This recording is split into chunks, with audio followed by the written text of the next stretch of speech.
चुनाव आयोग ने शनिवार को पश्चिम बंगाल के उपचुनाव की तारीख घोषित कर दी, लेकिन प्रदेश की 3 विधानसभा और 1 लोकसभा के उपचुनाव की तारीख सामने नहीं आई। तो क्या और इंतजार मध्य प्रदेश को करना होगा? हालांकि इस बीच बीजेपी और कांग्रेस दोनों दल तैयारी में दिखाई दिए। भाजपा तो इसमें आगे नजर आ रही है। देश के गृह मंत्री अमित शाह के प्रदेश में आने की चर्चा से इसे और बल मिला है। पार्टी ने पहली बार 7 मोर्चा और 17 प्रकोष्ठ के पदाधिकारियों के साथ बैठक की है। भारतीय जनता पार्टी का संगठन का जो तंत्र है, पार्टी का, मोर्चों का, प्रकोष्ठों का, चुनाव भी उसका एक हिस्सा होता है। इसलिए चुनाव में भी जहां आवश्यक है, हमारी भूमिका क्या है, हमारा रोल क्या बनेगा, क्या क्या हमको करना, वो सब करते हैं। तो इसलिए इन सारे मुद्दों पर चर्चाएं तो होती ही हैं। इसलिए मोर्चों की भूमिका चुनाव में भी, चाहे आने वाले उपचुनाव होंगे या बाकी हमारे जो संगठन के काम होंगे, नगर निकाय के चुनाव होंगे, उसकी तैयारी की चर्चा से लेकर संगठन काम के विस्तार और सुदृढ़ीकरण मुख्य उद्देश्य ये है, जिस पर वर्ष भर की योजना हमारे सभी मोर्चा प्रकोष्ठ बना करके तैयार कर रहे हैं। बीजेपी की तैयारी के साथ साथ इस बार कांग्रेस भी संगठन को धार देने में लगी है।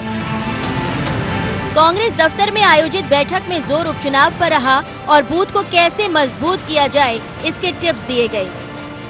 संगठनात्मक ढांचे को मजबूत करने के लिए बैठक बुलाई। जो भी संगठन के लिए इंस्ट्रक्शंस है कमलनाथ जी के, वो प्रसारित किए जा रहे हैं कि आप लोग इस तरीके से, इस दिशा में काम करें। जिस तरह दमोह हमने विजय प्राप्त की, उसी पैटर्न को अधिकतम एडॉप्ट करें। उपचुनाव की तारीख क्या होगी अभी साफ नहीं है, लेकिन दोनों ओर से पार्टी की तैयारियां ये जरूर बता रही हैं कि चुनाव दिलचस्प होंगे। लेकिन किसकी तैयारी जनता समझ पाएगी, उपचुनाव में तय हो जाएगा। Bureau report, IND 24।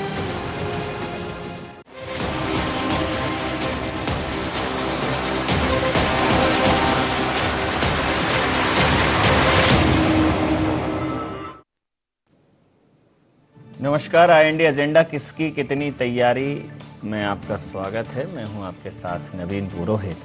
चर्चा को विस्तार देंगे, उसके पहले IND एजेंडा के मुख्य बिंदुओं की तरफ एक निगाह डालते हैं। भारतीय जनता पार्टी और कांग्रेस में संगठन विस्तार की कवायद उपचुनाव में कितना रंग लाएगी? तारीखों के ऐलान के पहले चिंतन मंथन से किस पार्टी की बनेगी बात? भारतीय जनता पार्टी के सामने कांग्रेस संगठन की प्लानिंग कितनी होगी कामयाब? बीजेपी युवा नेतृत्व के सामने क्या कांग्रेस का अनुभवी नेतृत्व कर पाएगा कमाल? इन्हीं सवालों के साथ आप सबका चर्चा में स्वागत है। मध्य प्रदेश में 3 विधानसभा के उपचुनाव होने हैं, 1 लोकसभा का उपचुनाव होना है और कोविड की महामारी के चलते ये चुनाव बहुत प्रतीक्षित हैं, बहुप्रतीक्षित हैं ये चुनाव कोविड की महामारी के चलते। तो जिस प्रकार का ये माहौल है इस समय, उसमें अब संभावना बढ़ गई है कि ये उपचुनाव होंगे, क्योंकि चुनाव आयोग ने पश्चिम बंगाल में उपचुनावों के तारीखों का ऐलान कर दिया है। तो मध्य प्रदेश में भी कभी भी माननीय चुनाव आयोग द्वारा तारीखों का ऐलान किया जा सकता है। इसके चलते राजनीतिक सुगबुगाहट बढ़ गई है और दोनों पार्टियां अपने अपने स्तर पर चिंतन मंथन के दौरों में, चिंतन मंथन की चर्चाओं में व्यस्त हैं। भारतीय जनता पार्टी बहुत आश्वस्त है कि उसे बहुत अच्छा रिस्पांस मिलेगा। वहीं कांग्रेस कह रही है कि उसकी जीत निश्चित है।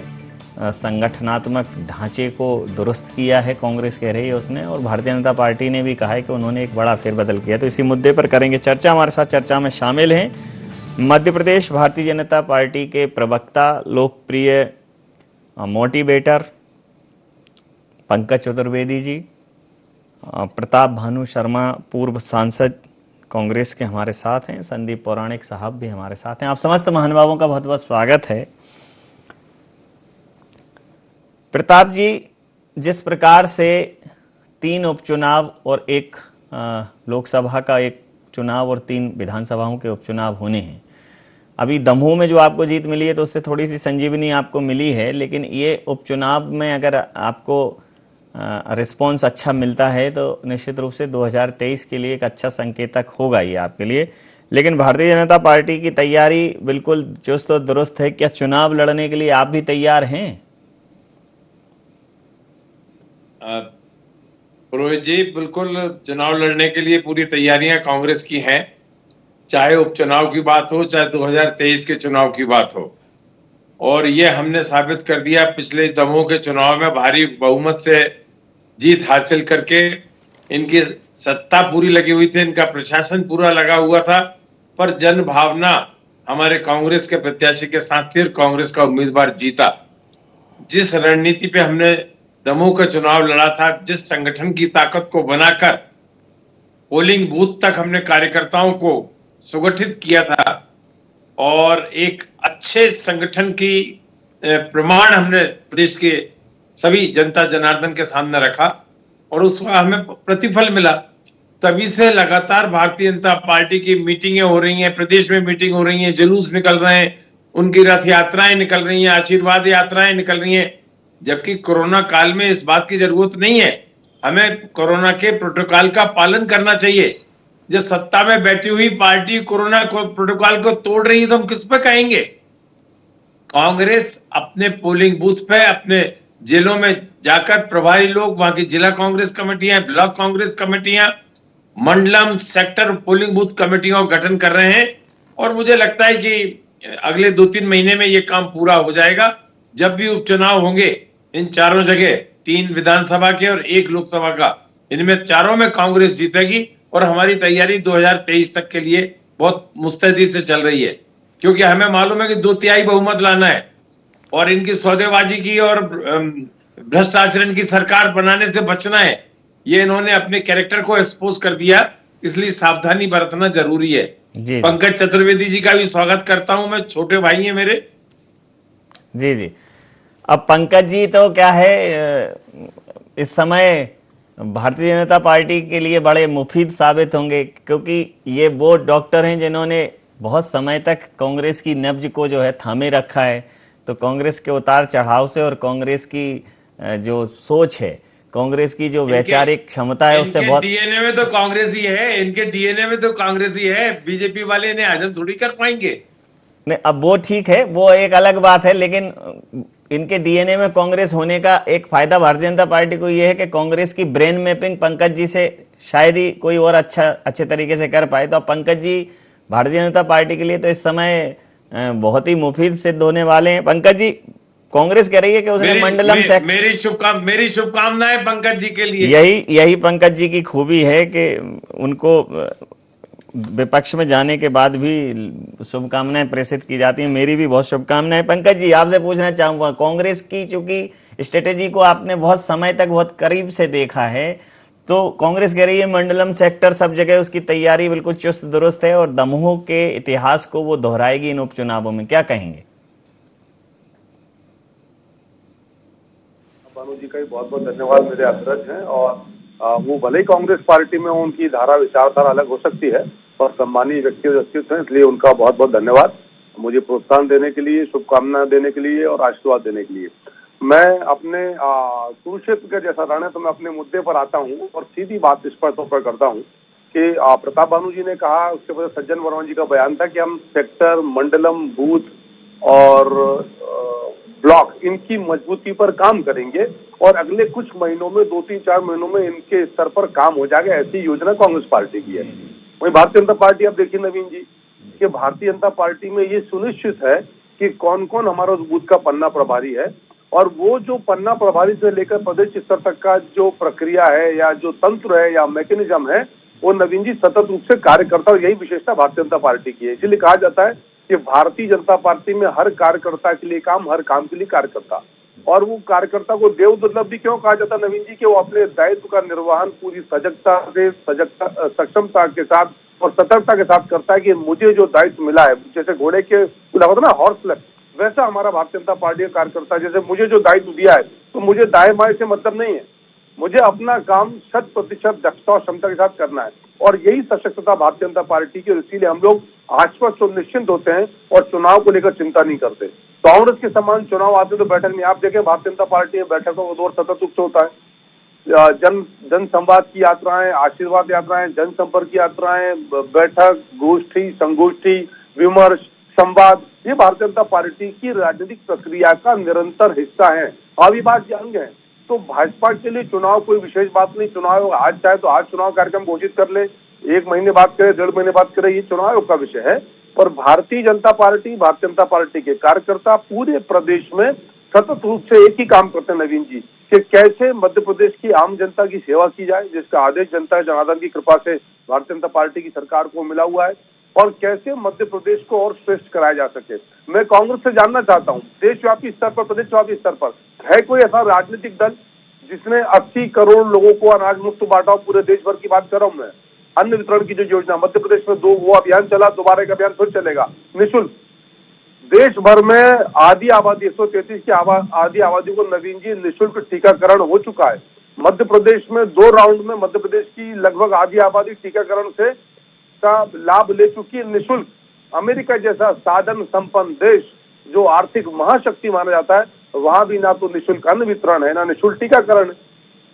तमाम प्रकार के अभियान, 1 लाख नई नौकरियों की बात की जा रही है। कभी आपने इस सरकार के मुंह से, मुखिया के, मुख्यमंत्री आपने शिवराज जी के मुंह से, किसी मंत्री महोदय के मुझे सुना कि हमारे पास संसाधनों का अभाव है? नहीं, हमारे स्वप्न बहुत बड़े हैं, सशक्तता है और दृढ़ निश्चय है, तो अपने आप रास्ते निकल आते हैं। और इसीलिए कभी भी हम यानी भारतीय जनता पार्टी के लोग ये विलाप नहीं करते सरकार के स्तर पर या संगठन के स्तर पर कि यहाँ अभाव है।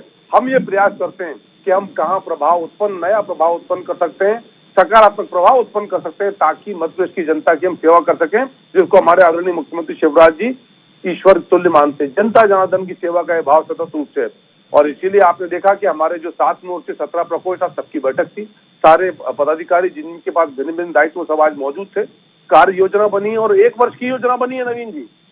ऐसा नहीं कि कोई चुनाव को लेकर योजना बनी है, वर्ष भर का कार्यक्रम तय हो गया, हर महीने मासिक उसका प्रतिवेदन तैयार होगा, क्या कार्य करेंगे, किस दिशा में कार्य करेंगे, ताकि किस दशा को प्राप्त होंगे, ये सब चीजें हैं। और ये जब से भारतीय जनता पार्टी बनी 1980 से, तब से नवीन जी इस दिशा में बहुत प्रगति और गति भारतीय जनता पार्टी ने करी है संगठन की सततता के ऊपर। तो मुझे लगता है कि हमारे लिए चुनाव कोई विशेष आयोजन प्रयोजन जैसी नहीं, विशेष चुनौती भी नहीं मानते, 2 कारणों से। एक तो हमारी तैयारी बहुत सशक्त है, नियमित तैयारी है, और दूसरा जनता जनार्दन की कृपा, और तीसरा और ऐड करूंगा कि भाजपा की दिल्ली और मध्य प्रदेश की सरकार की जन कल्याण की योजनाएं, इसके चलते आज आम जनता भाजपा को आशीर्वाद देती है, समर्थन करती है, स्नेह देती है।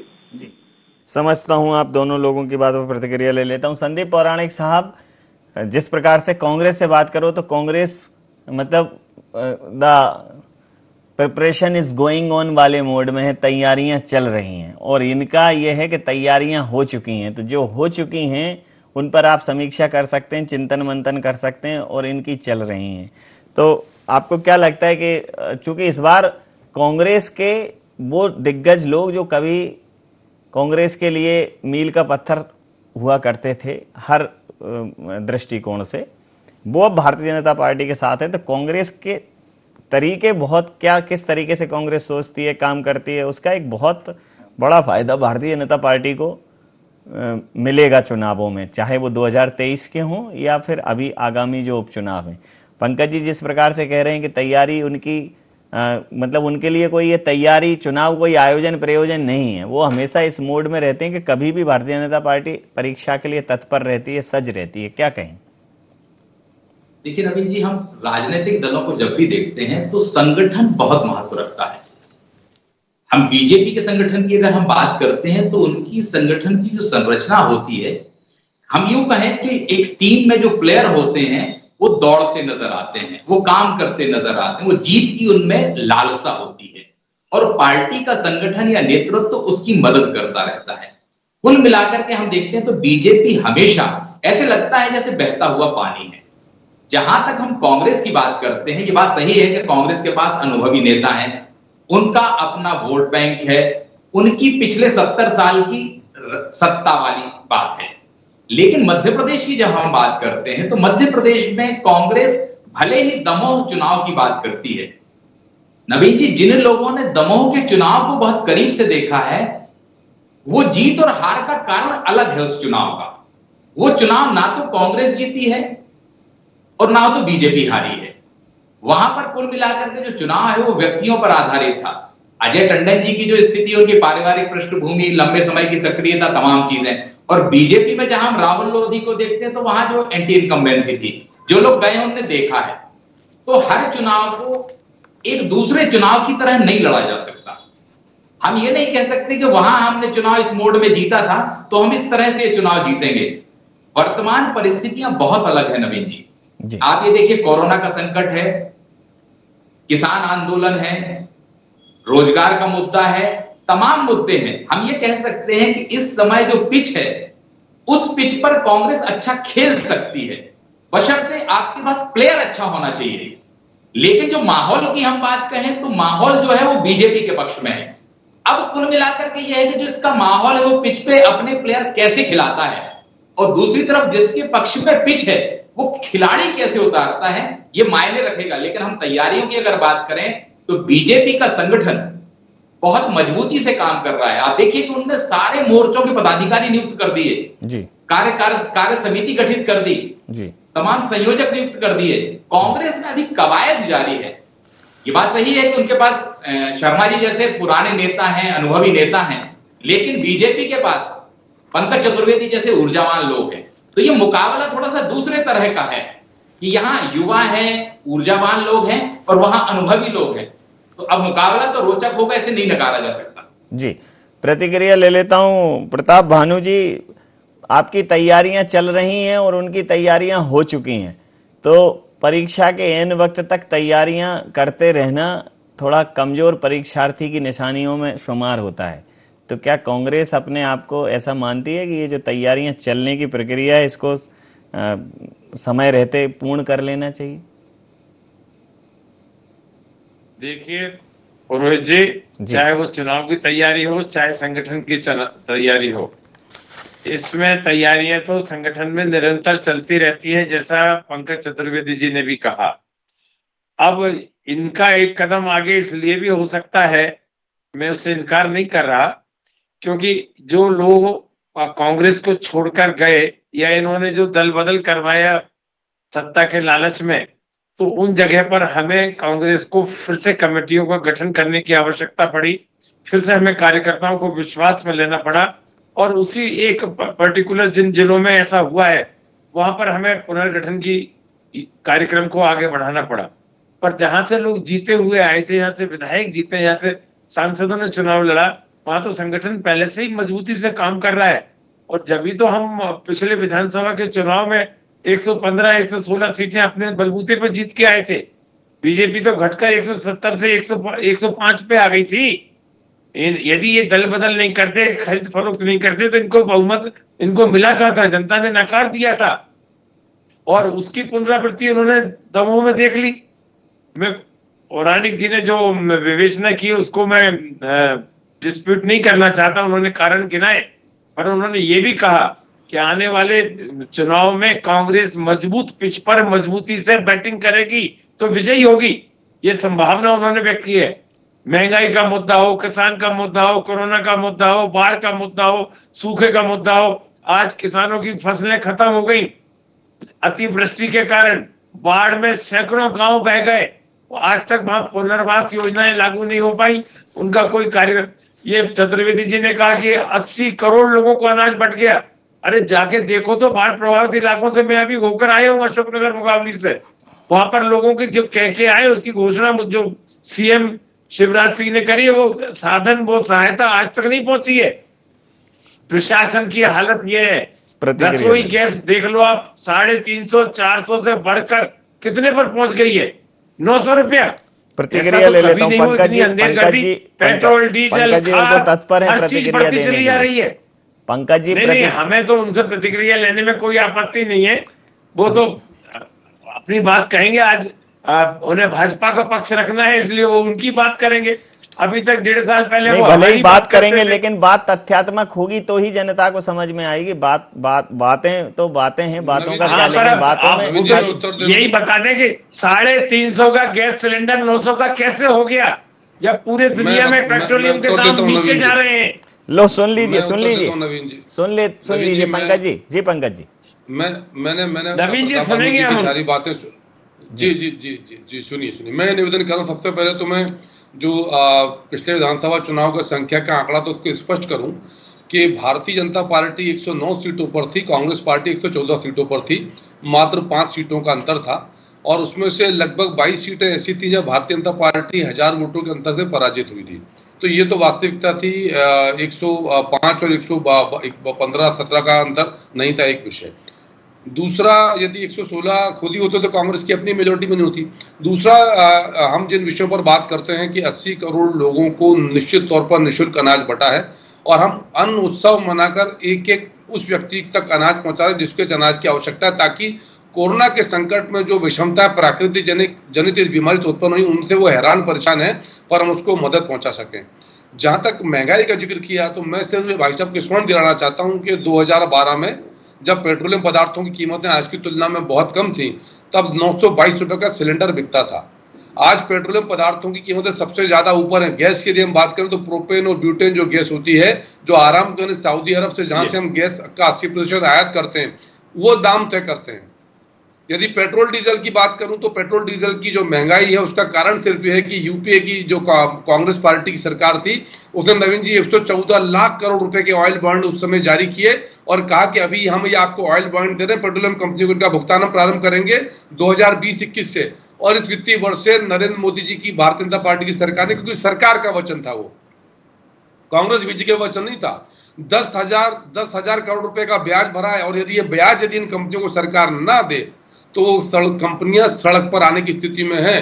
तो पेट्रोल डीजल के जो महंगे दाम हैं वो उस समय के जो 1,14,000 करोड़ के ऑयल बॉन्ड जो मनमोहन सिंह की सरकार ने वचन पत्र के रूप में दिए थे, उनका निर्वहन ये सरकार कर रही है, उसके चलते वो स्थिति बनी है। सबसे अधिक इस समय कीमतें महंगी हैं। जिस प्रकार की स्थिति जो खाड़ी के देशों में, जहां से अधिकतर हमारे यहाँ पेट्रोल, गैस या डीजल, कच्चा तेल आयात होता है, वहां की स्थिति बनी है। तो मुझे लगता है कि वस्तुस्थिति जनता समझती है। इसीलिए नवीन जी, जब भी कांग्रेस पार्टी के आरोप होते हैं, या हमेशा आरोप लगाते हैं, राष्ट्रीय स्तर पर, प्रदेश स्तर पर आरोप लगाते हैं, पर जब भी अवसर आता है लोकतंत्र के यज्ञ के हवन का, तो जो प्रसाद मिलता है, जो स्नेह मिलता है, जो आशीर्वाद मिलता है, वो संयोग से भारतीय जनता पार्टी को मिलता है, क्योंकि आम जनता समझती है, वो वस्तुस्थिति समझती है। आप विकास की बात करिए, 20.1% है जीडीपी देश के विकास की, जो -24% थी। आप प्रगति देखिए नवीन जी, -24% से आप शून्य यानी धरातल पर आते हैं, और उससे फिर 20.1%। यदि वो माइनस को भी ऐड कर लें तो कितना प्रतिशत ग्रोथ करी है कि 24% का वो गड्ढा आपने भरा, उसके बाद आप धरातल पर आते हैं और 20.1% आप ऊपर लेके जाते हैं। सर्विस का सेक्टर हो या मैन्युफैक्चरिंग का सेक्टर हो, सारे सेक्टर ग्रोथ कर रहे हैं। और जिस प्रकार की परिस्थितियों में भारत रहा और कोरोना से संघर्ष किया, उसके बाद मजबूती से खड़ा हुआ है आर्थिक रूप से, वो आज विश्व की तमाम आर्थिक विश्व शक्तियों के लिए प्रेरणा और मिसाल में। इसीलिए हमेशा कहता हूं कि कांग्रेस को राजनीति करने का अधिकार है, आलोचना का अधिकार है, लोकतंत्र में होना भी चाहिए, पर कुछ विषय ऐसे होते हैं नवीन जी जिन पर साधुवाद देना चाहिए, जैसे कोरोना संघर्ष का विषय, टीकाकरण का अभियान। कांग्रेस के लोग क्या कहते थे, भाजपा का टीका है, मत लगवाइएगा। आज कांग्रेस के राहुल गांधी जैसे नेताओं ने भी यही टीका लगवाया ना। यदि अन्न वितरण का अभियान है तो आप आगे बढ़ चलिए। बाढ़ पीड़ितों के लिए हमारे मुख्यमंत्री जी शिवराज जी स्वयं मैदान पर थे, गीले कच्चे हेलीपैड पर हेलीकॉप्टर उतारा। कमलनाथ जी जैसा पर्यटन नहीं किया कि एयरपोर्ट पर गए, पत्रकारों से बात की, चक्कर लगाया, वापिस आ गए। कहीं आपको पूरे कोरोना के काल में कांग्रेस के कार्यकर्ता नजर आए हों, बाढ़ के दौरान कांग्रेस के कार्यकर्ता नजर आए हैं, तो नेता, मंत्री, कार्यकर्ता, एक एक बूथ का कार्यकर्ता हमारा टीकाकरण अभियान में लगा हुआ है, कोरोना के लोगों की मदद सहयोग कर रहा है, अन्न वितरण अभियान में लगा हुआ है। प्रवासी मजदूर निकले तो जूते चप्पल पहनाने का काम भारतीय जनता पार्टी के कार्यकर्ता ने किया नवीन जी। तो ये तमाम सारे तथ्यात्मक प्रमाण हैं जो शायद कांग्रेस को ना दिखते हो, क्योंकि कांग्रेस की दृष्टि सिर्फ आलोचनाओं पर है, तो वो उनकी सोच हो सकती है, लेकिन वस्तुस्थिति जनता जनार्दन जानती है। और हम सदा तैयार हैं, क्योंकि हमारा लक्ष्य है मध्य प्रदेश को आज श्रेष्ठ है और सर्वश्रेष्ठ बनाना और आगे लेके जाना, और इसके लिए जनता का आशीर्वाद हमारे साथ है। तो हम यानी भारतीय जनता पार्टी तो अपने संगठन की तीव्र गति से कार्य कर रहे हैं, श्रेष्ठ को सर्वश्रेष्ठ में बदलेंगे, जनता का आशीर्वाद प्राप्त करेंगे। समझ लेते संदीप साहब, वैसे भी जो है पंकज जी जो है प्रेरक व्यक्तित्व के धनी हैं और उनके तमाम लेख, तमाम आयोजन प्रयोजन इस क्षेत्र में होते रहते हैं। तो अब वो जिस हिसाब से भारतीय जनता पार्टी का पक्ष प्रस्तुत कर रहे हैं, उन्होंने भारतीय जनता पार्टी को ही प्रेरणा की कैटेगरी में खड़ा कर दिया कि राजनीतिक दलों को भारतीय जनता पार्टी से प्रेरणा लेनी चाहिए। उनके जो काम है, आप आलोचना करिए, आप विरोध करिए, लेकिन कुछ कामों से आप प्रेरणा लीजिए। भारतीय जनता पार्टी के जो कार्य की फैक्ट्री है वो तो भारतीय जनता पार्टी, उनसे काहे की प्रेरणा लें? अब वो ठीक है, झूठे आंकड़े प्रस्तुत कर देते हैं। मैं समझ लेता हूँ। अंतिम प्रतिक्रिया के साथ चर्चा समाप्त करूंगा। संदीप साहब, जिस प्रकार से पंकज जी ने चरित्र निरूपित किया है, अगर यही चरित्र चित्रण भारतीय जनता पार्टी का जनमानस तक पहुंच गया, जैसा कि पहुंचाने में ये सक्षम है, पहुंचा देते हैं, तो फिर चुनावों में भारतीय जनता पार्टी की राह थोड़ी आसान हो जाती है। आने वाली इनके झांसे में। जी समझ लेता हूँ। संदीप जी। नवीन जी, बीजेपी की यही खूबी है, जो बात ऊपर से चलती है वो नीचे तक जाती है। जो बात पंकज जी बोल रहे हैं, ये मान के चलिए कि यही बात शिवराज जी बोलते हैं, यही बात वीडी शर्मा बोलते हैं। कुल मिलाकर के बीजेपी के अंदर यह कि जिस धारा पर ये चलते हैं उसी धारा इनकी नीचे तक जाती है। कांग्रेस की कमी है कि इनकी धारा जो ऊपर से चलती है वो नीचे जाके बट जाती है। हर नेता का बयान अपने अलग तरह से आता है। यही कारण है कि बीजेपी की बात ऊपर से नीचे तक जाती है, और जब एक मतदाता 100 लोगों से वही बात सुनता है तो उसे समझ में आने लगता है और उसे लगता है कि जो नेता कह रहे हैं वो सही है, वही है हकीकत। और कांग्रेस के नेता अलग अलग बात कहते हैं। यही कारण है कि बीजेपी को जनाधार बढ़ रहा है और वो बात अपनी बेहतर तरीके तक से लोगों तक पहुंचा पाते हैं। जी, बहुत सही कहा आपने। समय सीमा के चलते मैं ये चर्चा यहाँ समाप्त करूंगा। आप समस्त महानुभावों का बहुत बहुत धन्यवाद, बहुत बहुत आभार। तो बात करें अगर भारतीय जनता पार्टी की, बात करें अगर कांग्रेस की, तो सवाल था कि किसकी कितनी तैयारी है, और जवाब ये है कि कांग्रेस की तैयारी चल रही है और भारतीय जनता पार्टी की तैयारी हो चुकी है। तो अब आप निर्णय कीजिए कि किसकी तैयारी अच्छी है। लेकिन यहाँ मसला सिर्फ देरी का नहीं है, यहाँ मसला सिर्फ समय का नहीं है। मसला ये भी है कि किसने किस विषय की तैयारी की है और किस तरह से वो जनता के समक्ष प्रस्तुत किया जाएगा। तो IND एजेंडा में इतना ही। आप बने रहिए IND 24 के साथ और देखते रहिए IND 24। नमस्कार।